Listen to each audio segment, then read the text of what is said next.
So thought, without the awareness behind thought, it can become quite destructive. Thought is a wonderful tool. It can be, you can manifest things through thought. It can be very creative. It's an amazing evolutionary step for humans to have developed the ability to think. But there is a downside to it, and that is thought can become your worst enemy. There are many people in this world for whom their greatest enemy lives between their two ears, in their mind, making your life impossibly difficult, creating problems that don't actually exist, and so on. So toxic thoughts. You've probably read with reference to contemporary culture, Sartre wrote the book, The Parasitic Mind. Of course. Very good book. So he talks about how the human mind can be invaded by toxic thoughts that cut you off completely from reality.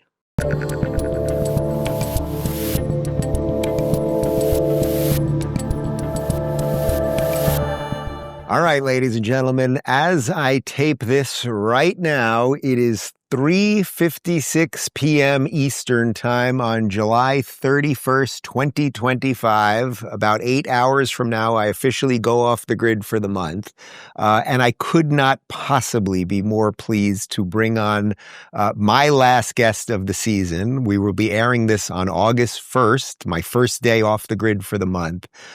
He is a legendary spiritual teacher and author, and perhaps I should ask him what he likes to be referred to most, but I like to call him my friend Eckhart Tolle. Eckhart, it is great to see you, and of course the author of Power of Now and many other books. How are you, my friend? I'm fine, thank you. Good to see you again. It's been a few years since we had our last, we had a private conversation in Miami not long ago, but the last interview was perhaps 4 or 5 years ago, right?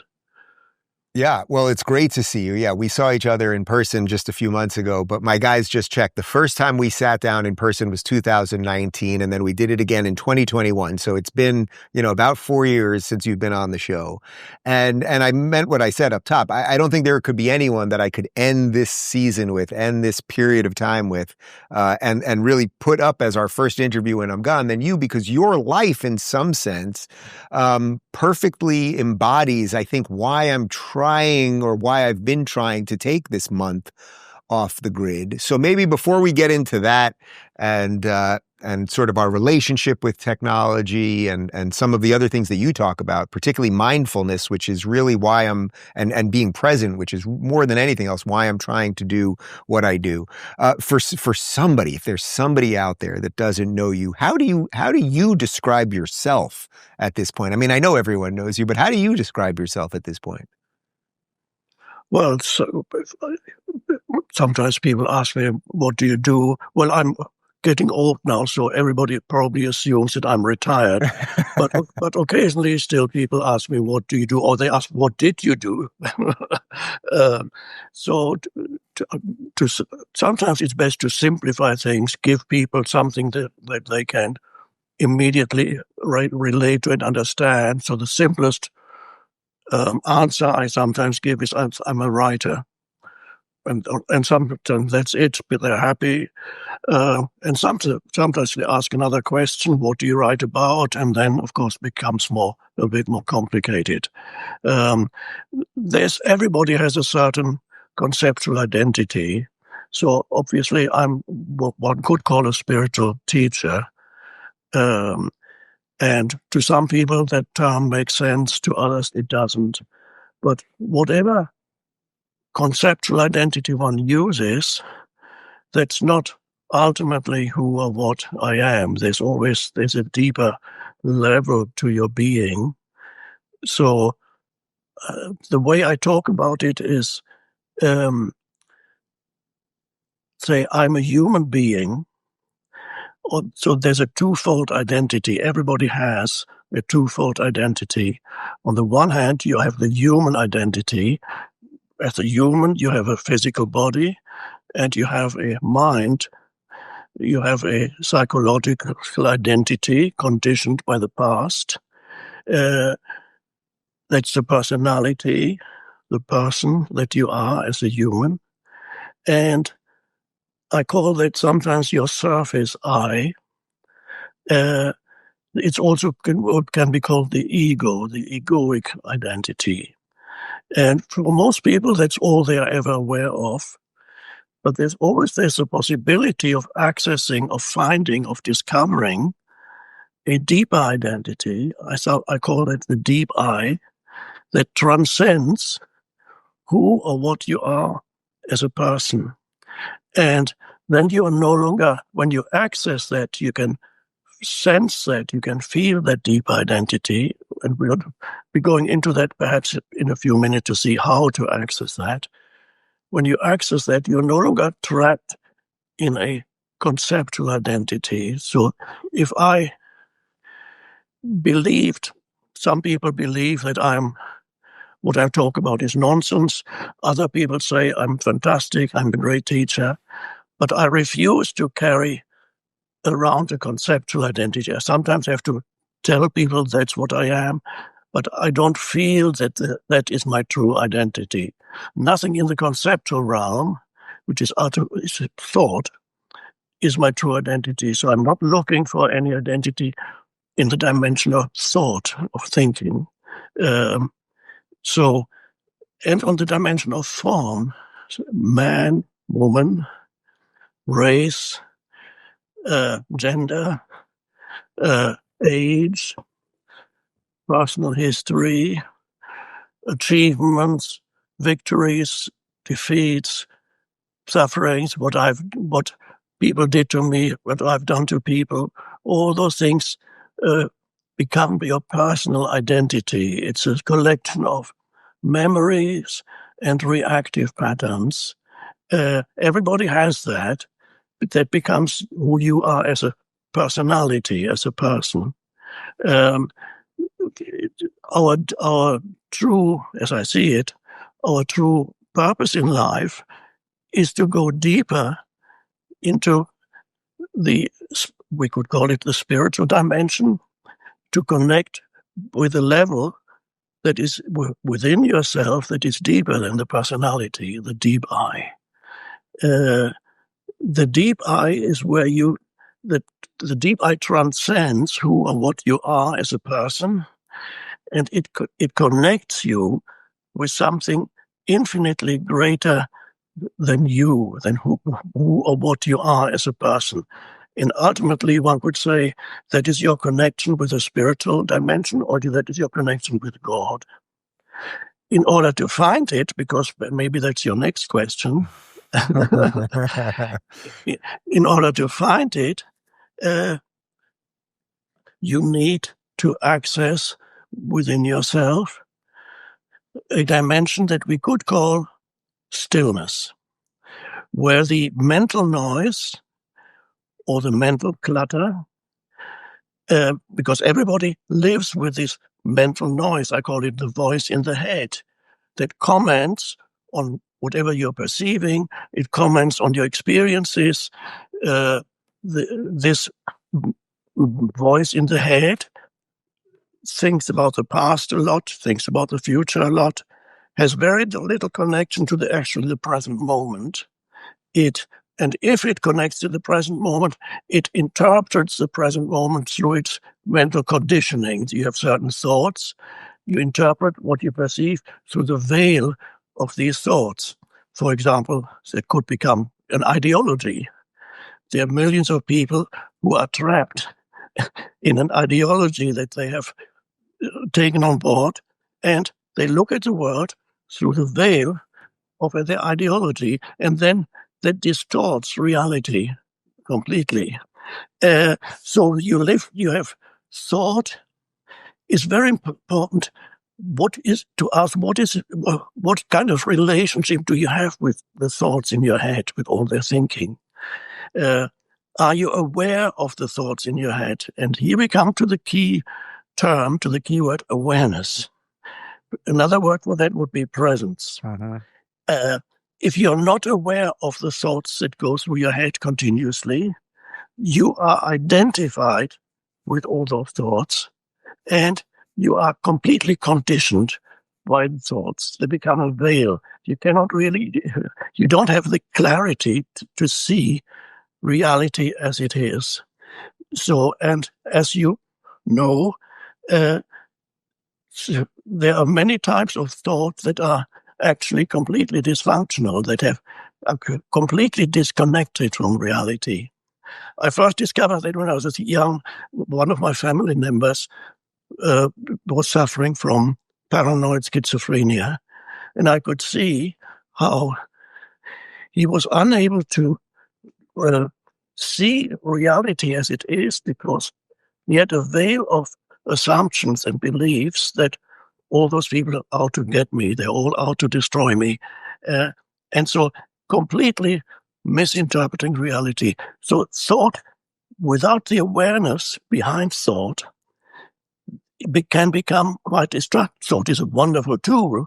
It can be, you can manifest things through thought. It can be very creative. It's an amazing evolutionary step for humans to have developed the ability to think.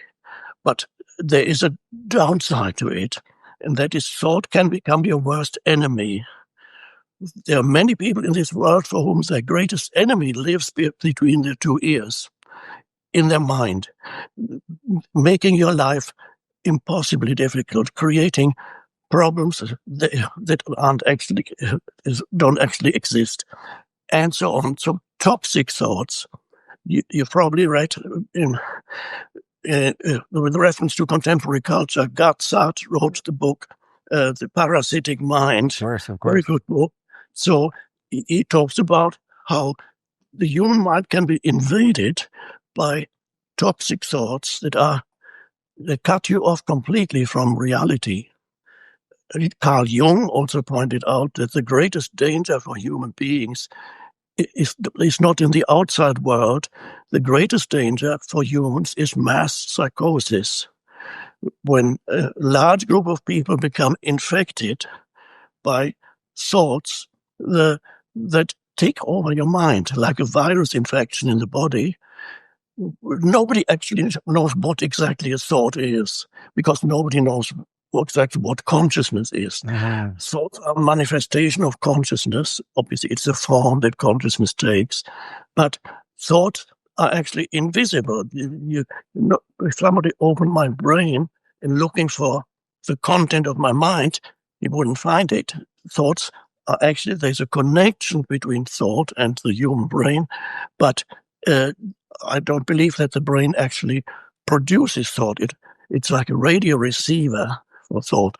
But let's put that aside for a moment. So Aristotle said that it is a mark of an educated mind to be able to entertain a thought without accepting it. Very interesting statement. I don't know what the original Greek is. Educated, I would change that. I don't know whether he actually said educated. It is a mark of an aware mind, of a present mind, to be able to entertain a thought without accepting it, which means you can look at a thought that arises in your mind, or thought that you see when you interact on social media. Something arises in your mind, and then you can stand back.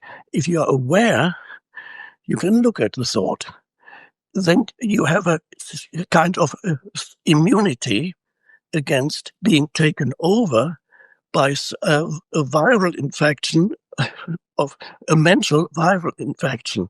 You need that. Without the immunity, you are exposed to this danger of being taken over by thought, and then believing that's who or what you are. Then that's your personality, and then that's me. You have all kinds of opinions, not realizing that you are not actually thinking. The thinking is happening to you. You have involuntary, incessant mind activity, voice in the head. It doesn't create any great ideas, deep insights, interesting perspectives. No, it's repetitive. Often it's destructive, self-destructive, destructive of others, sometimes complaining continuously about this or that or the other. So people they live with that identity that's based on conditioned thought activity. And that's in spiritual terms, that is the unawakened state. In spiritual terms, you could say these people are actually unconscious, spiritually speaking, which means there's no awareness of their thought. They are so identified with their thoughts, they are that. And so they are trapped in a conditioned personality. And then life becomes very frustrating because this conditioned personality is never happy for long. It always needs some kind of enemy to fight against because it defines itself through the otherness of others. So it needs to emphasize the otherness of others. It loves its enemies. You can see it online, or people argue. So that gives food to this egoic identity. It's all fiction. It's all crazy. So what we need is an awakening to this deeper dimension of consciousness that we could call awareness, or we could call it presence. Awareness is one could say, a different dimension of consciousness. It's not difficult. All that is required is a moment of becoming present in this present moment, becoming aware, looking around, you're breathing, you're alert to your sense perceptions. You can sense your own being, perhaps, beyond thought, perhaps the aliveness within your body. And for a moment, the voice in the head subsides, and you're just there. Your attention is completely in the present moment, and you're free of the conditioned entity. You have gone deeper, or you could say higher, depends how you look at it, and you started to access the deep I that is beyond the conditioned mind.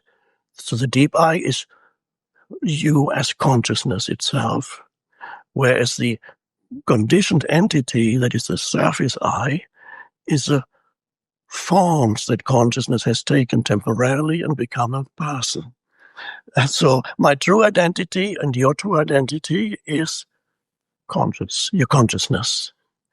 Then your secondary identity is consciousness has incarnated into a physical form, and consciousness has taken on the form of who or what you are as a personality. And that's fine. That's how it operates.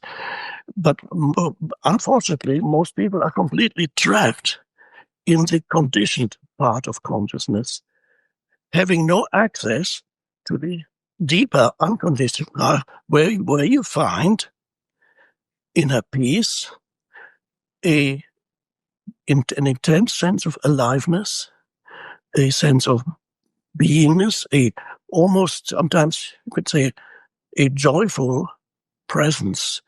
It's you simply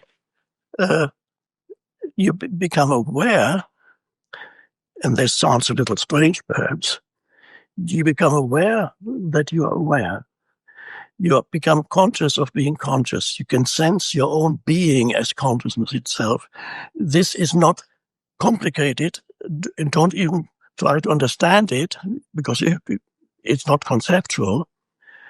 To feel the being of you that is deeper than any thought or any emotion, and that is freedom from the conditioned entity of the person. And then the two can live together and in this world face the challenges of this world, so that you don't lose yourself in your mind and lose yourself in the stuff of this world, so that there's always some connectedness with the deeper dimension of being. So another word is stillness. So your great opportunity now that you're going away for months, disconnected from all the digital world, that is a wonderful opportunity to find the stillness within you. In nature, it is helpful to go out into nature as much as you can. Not everybody can take a whole month off, but so you're privileged to be able to do that. But for all those people who are not able to do that, it's highly important to take opportunities in their daily life as much as possible to step out of the continuous stream of thinking, and so that it clutters your mind. A cluttered mind is not creative. When you have a cluttered mind, no creative solution to any problem will come to you. A cluttered mind creates its own problems continuously. You'll lose access to the realm of creativity within yourself. So I'm very concerned about what's happening, especially to youngsters, because their minds become totally cluttered with they're interacting with the digital world, social media, and so on. So it's in many cases 5-6 hours a day. The world of the digital world, social media, which ultimately is really an externalization of what's within you, of the mind. So the mind was already a problem before we created all this new technology. But now we have the externalization of the mind in the form of social media that gives even more power to this useless thinking that people are trapped in. As you probably know, young people who have grown up with the social media and all that, many of them are incapable of forming true relationships anymore. Their attention span is extremely short. The mind is continuously cluttered. They do not have a moment of even boredom. People used to complain about being bored. Nowadays, nobody's bored anymore. It's a terrible loss. Because with boredom, at least something opens up and says, what do I do now? Don't know what to do. At least there's a little bit of inner space. But nowadays, the moment you see the lightest beginning of boredom, you pick up your phone and you start scrolling, which means you're adding clutter to your mind. And so this, I believe there's some indications that the level of intelligence in humanity is decreasing.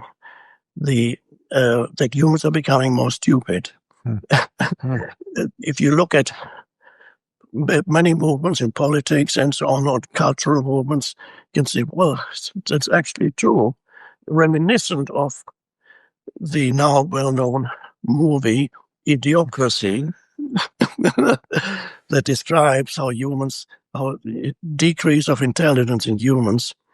So I'm very concerned about how social media affects the consciousness of humans, especially those humans who grow up with it now.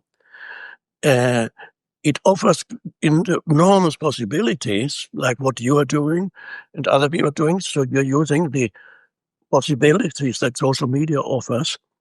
And it's a great thing because it means humans have an alternative to the brainwashing of mainstream media. So now you have an alternative, and it's a wonderful thing. But on the other hand, there's a danger that humans lose touch with reality, because the digital world is not real life. Life is out here. And in worst case scenario, I'm not saying it's going to happen, but it is a worst case scenario. Within 1 or 2 generations, civilization collapses because humans are incapable of creating anything new and solving their problems anymore. And So let's not, although it is the worst case scenario, but hopefully that's not going to happen. Guys, it's time to strut into the bedroom like your junk just got a VIP invite to the party. Blue Chew's chewable tablets are a motivational coach for your man parts, giving you harder, stronger, longer-lasting edge like your downstairs just chugged a protein shake and hit the weights. When you pop a Blue Chew tablet, your confidence will be so high that your shadow will call you Big Papa. It's not just sex. It's like your pelvis is auditioning for an action movie called The Boner Identity. Guys, this just isn't about performance. It's cementing your third legacy. Emphasis on leg. Who wrote this? Head on over to BlueChew.com to check out your options and level up your game. And we've got a special deal for our listeners. As always, get your first month of Blue Chew absolutely free. Just use promo code Rubin at checkout and pay $5 for shipping. That's it. Join Blue Chew's mission to upgrade humanity one thrust at a time. Head on over to BlueChew.com for details and safety info. And big thanks to Blue Chew for sponsoring this podcast. So I must say, I think it's fairly obvious in that answer why I wanted to have you on for my last moments on the grid. I mean, you just gave a better explanation, I think, of much of our political fighting and cultural fighting than people that, do that for a living, actually. So much of what you described as a somewhat psychological, spiritual condition, I think actually is a far better analysis of the political stuff. But I certainly don't want to do the political stuff with you. But also, interestingly, during your answer there, I tried my hardest to stay with you on the higher eye there, right? I was trying my hardest to be with you. And when I'm interviewing somebody, that's where I want to be as present as possible with them doing it. I find it's a little more difficult when I'm doing it digitally with someone as opposed to sitting across from them in person. But then there's the other part of me, the lower part that you're talking about, that you said so many brilliant things that you were giving me 50 different avenues to go off. And so I had to have an internal battle to be as present with you as possible, to hear you as much as possible. And yet the other piece of me saying, well, I'm interviewing somebody, I should be able to do the work that an interviewer should do. And I really just tried to traverse that to the best of my ability. I'm not exactly sure how well I did it, actually. But would you say that is the ultimate goal then as a human being to have presence? Do you want to have full presence all the time, or is it just that you want to have accessibility to the presence, perhaps more than your default position, if that makes sense? Yes. Well, before I go there, first of all, interesting point you mentioned about listening, listening to another person. That is a skill, that is an art, and it actually, through listening, which I believe you are able to do, although, as you said, as an interviewer, you always think, what's my next question going to be? Because as an interviewer, you don't want to, when the interviewee suddenly stops talking, you need to know what the next question is. So that makes it a little bit more difficult. But in an ordinary interaction, the ability to truly listen to another person is a fantastic thing, and it requires awareness. It requires presence. It requires a certain alertness. In that alertness, you listen to the words that are coming to you, and you're not evaluating or preparing the next thing to say. That actually greatly improves any relationship if you are able to listen to the other in that state of open presence. It's a wonderful gift to give another person, to simply give them attention, listen. And then if the moment this other person stops speaking, perhaps there's a moment of stillness, maybe a few seconds, and then usually some kind of response or additional question comes to you. So that's something to practice, but it's actually a spiritual practice, I would say, to listen to another human being in that state of openness, instead of mentally preparing the counter argument. Now, your other question is being present all the time. I think that was your question, being present. Or Is that really the goal, to be present all the time? Or is it to just understand yourself enough to have accessibility to it? Because we all live in a world where we're hit with all of those things that you talked about. It would almost be impossible to function in a society that is not present, to be present all the time. I'm sure, I mean, we had a meal together 2 months ago. I can't imagine that. We were pretty present, actually, I would say. But to be there all the time seems Herculean or almost inhuman in some sense. So it's about the access to it. Yes, it's not necessary to be continuously. So I might be engaged when I'm alone. I'm not always in the state of thoughtless awareness. Like, I don't go around like. So there are random thoughts that come up. But as awareness grows in you, one could almost say it's a power that gradually grows. I call it sometimes presence power. As you begin to be aware of this presence power grows in you.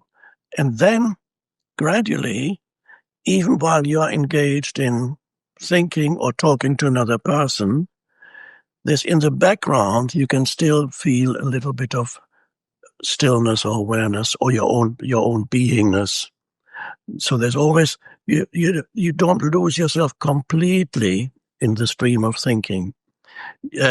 Also, when you are, let's say you're having an argument with somebody, that's how very easy for people to lose themselves when they are arguing with somebody, because there's a great need in the egoic mind to be right.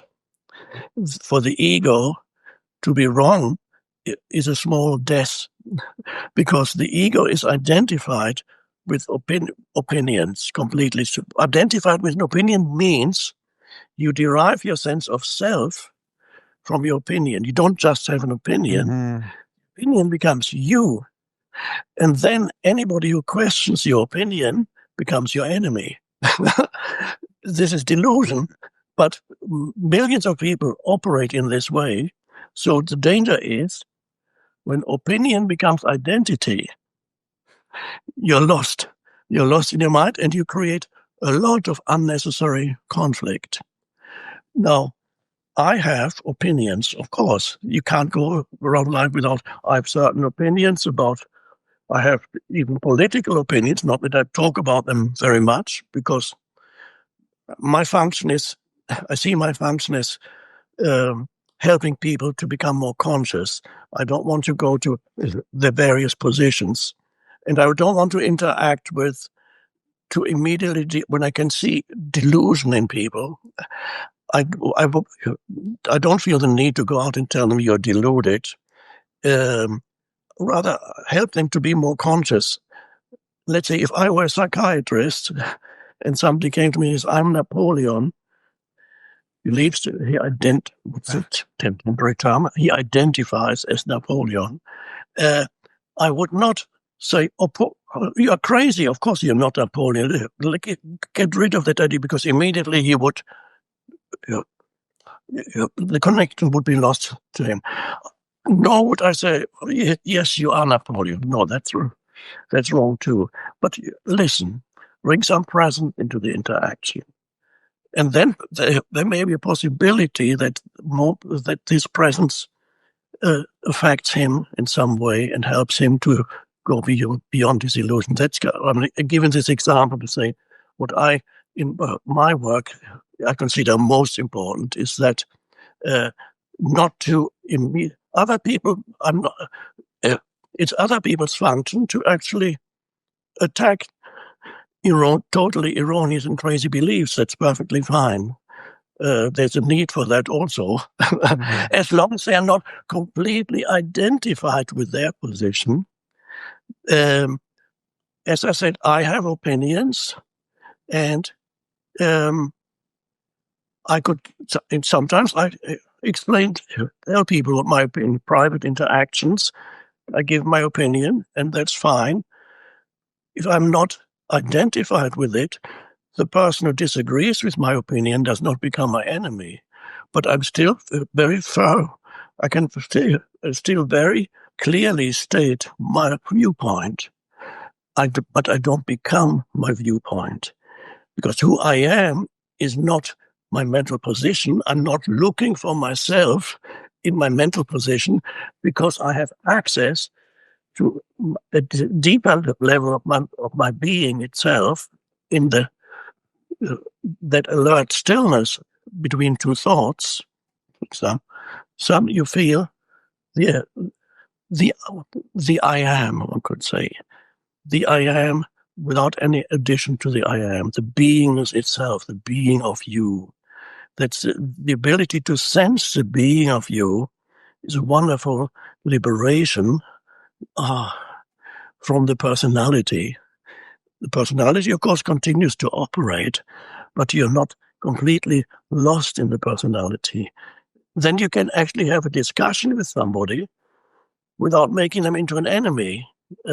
Occasionally, I see conscious people talking about politics with different positions, and they're able to not completely identify with their position, but simply state it clearly without becoming enemies. And it's always wonderful to see.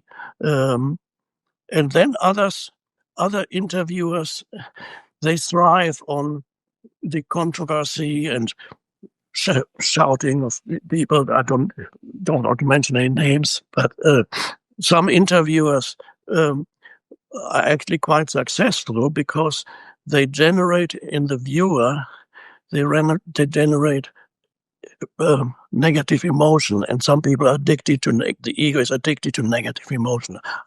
Give me more of this controversy. Yeah. Well, I know. Yeah, Karen. Well, I know that when you reached out to me, which must be around 2018, probably a year before we ever sat down and ever met, and you just basically said something like, "I enjoy your work," and I thought, well, that's really something, because I'm talking about all this. Everyone's fighting about it. That was sort of at the beginning of wokeness and the whole thing. Everyone's fighting all the time. I get so much hate online, and here is this. I've read The Power of Now, and now that you've met some of my family members, you know how influential you've been in my home. And I thought, well, I guess I must be inherently doing something good if Eckhart sees value in this. And that actually makes me think, you've referenced the internet and social media as it relates to all of this, and clearly that's why I'm trying to do this off the grid thing and why I've been doing it.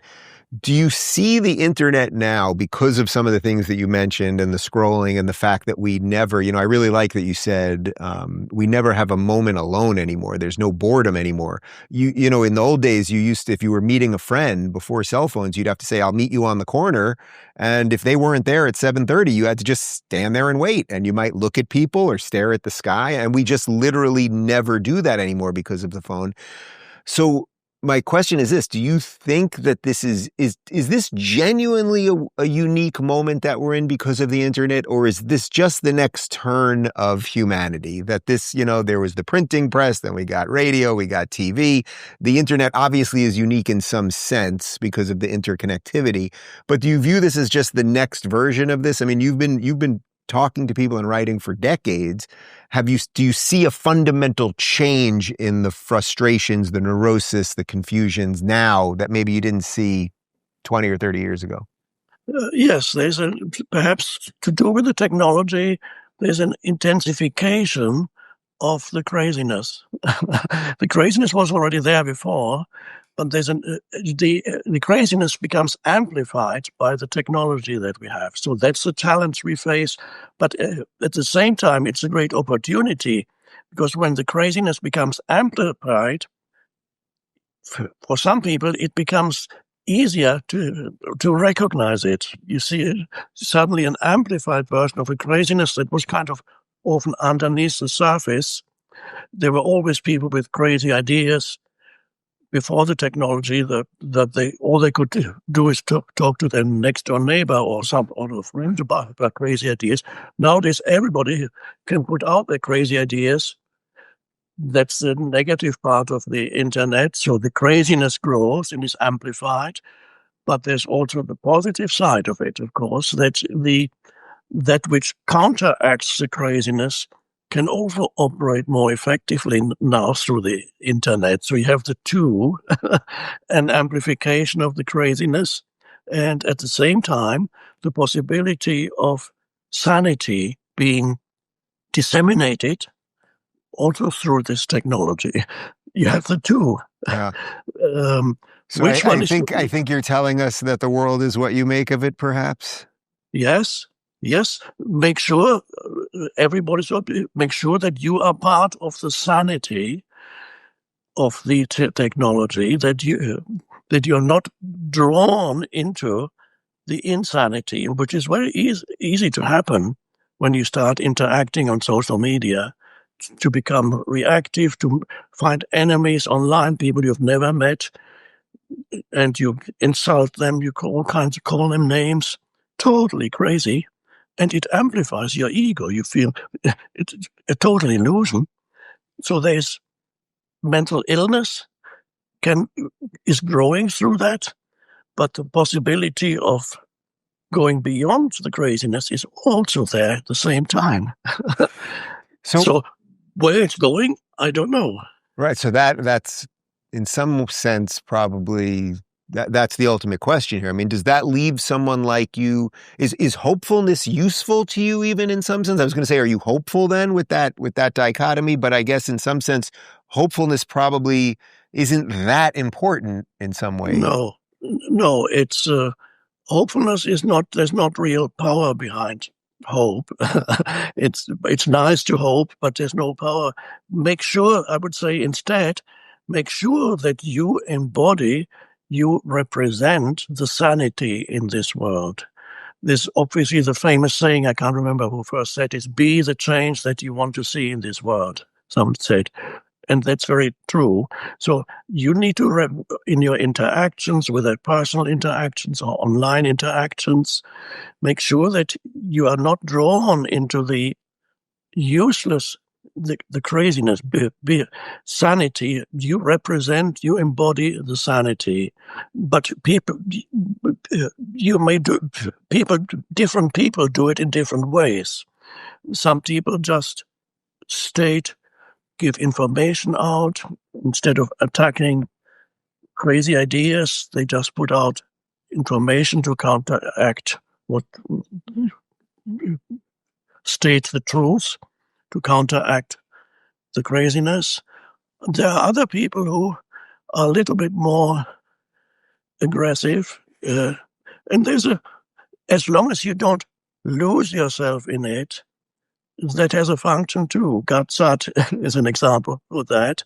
I don't think he loses himself in that, but he can be quite confrontational. Right. And there's a place for people who have that function also. Right. I find, I mean, even when I'm doing my show, I find there's moments where I can be extremely calm telling people what's going on, and that is the authentic me. And then there's time where I'm obviously more ridiculous, and then there's times that I am more on the attack, and I try to do it in a way that's usually couched in something funny, because I'm not, the last thing that I would ever want to do is people, shut off my show and then feel worse. I want people to feel better. And it's actually, to me, it's the best compliment that I get, that people always say to me, Dave, I feel saner when I watch you. And to me, that's like, if I can offer a little of that, that's pretty good. Yes. So you do not disseminate toxicity, as other people do. And there's some who become very successful with it, but it's not good. So I don't watch everything you do, but I don't feel that you disseminate toxicity or negativity. So that's quite an art for people to represent sanity, but not make anybody ultimately into your enemy. Because there's the opinion that people have. People have opinions, and they may be completely deluded, but ultimately that's not who or what they are. So in a way, it's important not to confuse the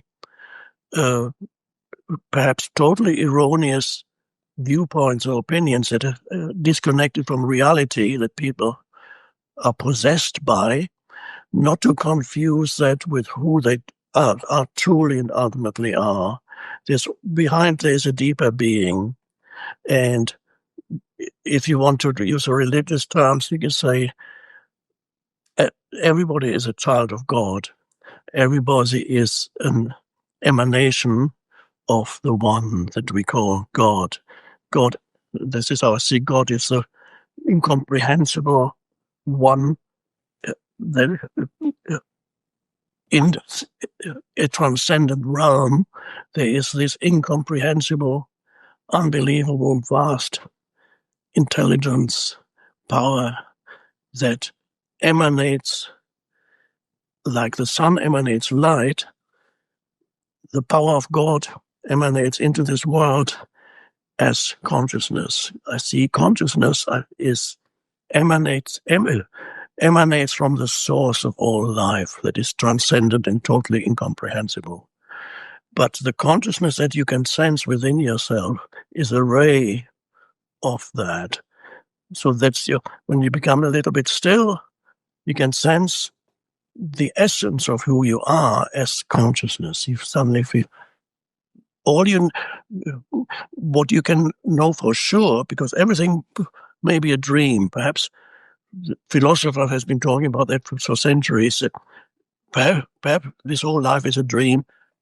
And in some ways it is a kind of dream, because everything dissolves very quickly. And so maybe it is a dream, but even if it is a dream, there's one thing that must be real in the dream, and that's the consciousness in which the dream appears. And that you can be sure of. Oprah used to call her interviewee, the last question she would usually ask the people she interviewed is, what do you know for sure? And people all give all kinds of answers. Ultimately, you cannot know anything for sure, because everything may be some illusory realm, or maybe we're in the matrix, or all kinds. You don't know. And there's only one thing that you can know for sure, and that is you are conscious or consciousness. Because otherwise, nothing could be. Even if it's a dream, there must be a consciousness in which the dream happens. If I am to go off the grid with the last thought in my mind being that Eckhart Tolle said we might be in the matrix, I'm going to be in a lot of trouble here. So I'm going to ask you something that I think I know the answer to, but I think I'm asking this for myself in this sense. And I think it will help other people too, but I think it's a perfect final question for what we're doing here, because I'm really, I'm going to try to incorporate all of this. I try it in general, but really what you've laid out here was what I sort of unknowingly was thinking when I started doing this off the grid thing. And it's why it's been so good for me. It's why so many people are so fascinated by it. And now every year, more and more people reach out to me and say, Dave, I'm doing the same thing, or I can't do it for a month, but I could do it for a week or 2 weeks or 3 weeks. But I want to ask you one piece of advice.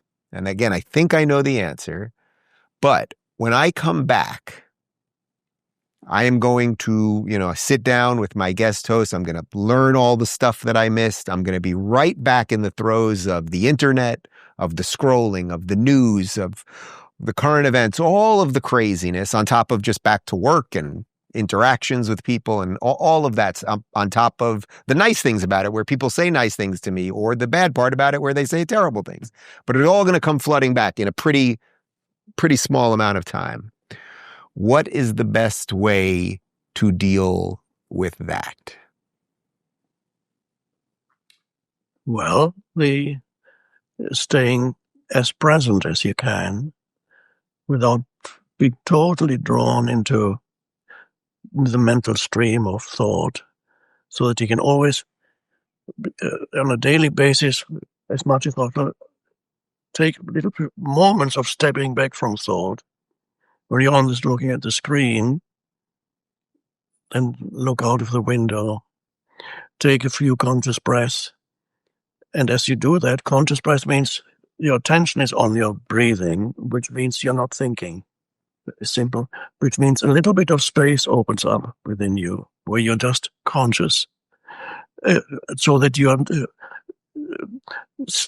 still connected with who or what you are beyond the personality. The ancient Greeks said, know thyself. It was one of the most important dictums of ancient Greek philosophers. Know thyself. And at the deepest level, it means know the essence of you, which is the presence, conscious presence. So as much as possible, stay connected with that. And even when you are, after a while, as I said earlier, presence power grows in you. And then there's always some presence even while you're talking. While talking now, I can feel the presence behind my words. There's a presence. And that works quite well. When you're present, whatever needs to be said in that moment can come out of that state of presence. Preparation becomes less important for what you want to say and need to say. What needs to be said, because there's a vast intelligence in that presence. It's the unconditioned intelligence. All creativity arises from the presence. And creativity can be just a simple fact of saying the right thing at the right moment. Is already a creative act. Creativity can manifest in many ways, but any creative person, truly creative, must have some access to that presence, often only in the area of their creativity. Often creative people sometimes are as crazy as others outside of the area of expertise, but within the area of expertise, they are the ability to be absolutely present, to have the alertness, the quiet, intense alertness of presence. And you can look at a situation or a problem without thinking, just applying the intelligence of presence. And there's a moment of stillness. And then some creative answer comes in words or action, whatever it may be. So staying connected to the presence, because that's where the power resides. It's not some egoic power. The power of life itself lives within you. So make sure you stay connected to the power of presence. And that presence, then, this is beautiful, that presence lives through you. The personality shrinks a bit or becomes transparent, and a greater power of presence can use your mind and your personality and express itself through you. And that is how sanity and true intelligence comes into this world. So you can bring that into this world. Ultimately that's what the purpose of human life is, to represent that, to become a conduit for that. One can use spiritual terminology for it or neutral terminology. It doesn't matter. If you want to use spiritual terminology, although some people may not like it when I say that, in esoteric Christianity, that presence is the Christ in you. And as St. Paul said in one of his letters in the New Testament, I can't remember the exact quote, I'm paraphrasing, I must diminish and Christ in me must grow. So that is and Christ is the timeless presence. As Jesus said, before Abraham was, I am. We're finishing on a religious note. He said, before Abraham was, I am. It's an incredible statement. He didn't say, I was already. Of course, obviously, Jesus wasn't alive when Abraham was alive. But he said, before Abraham was, I am. So I am is a timeless beingness of the Christ. Jesus realized the Christ in him. So that is in other religions, that other terms. So that's why it all the purpose of human life is to connect with that and be that. Everybody does it in their own way. It manifests in many different ways, and you do it in yours. And I wish you well. I'm sure it'll be great. You're already doing great work, and it'll be even greater. Well, my friend, I thank you so much. I know this is an easy interview to do because you offer so much, and a perfect interview, as I said at the beginning, to be my last interview before I go off the grid. And I will warn you in advance that perhaps on August 31st, I will show up somewhere in the Pacific Northwest and knock on your door so I can get a little extra presents for my return because I will need it. I thank you. Enjoy the rest of your summer, and I look forward to seeing you soon. Thank you, Dave. Thank you. Thank you. If you're looking for more soulful vibes to spark your inner guru, check out our spirituality playlist. And if you want to watch full interviews on a wide variety of topics, watch our full episode playlist, all right over here. And to get notified of all future videos, be sure to subscribe and click the notification bell.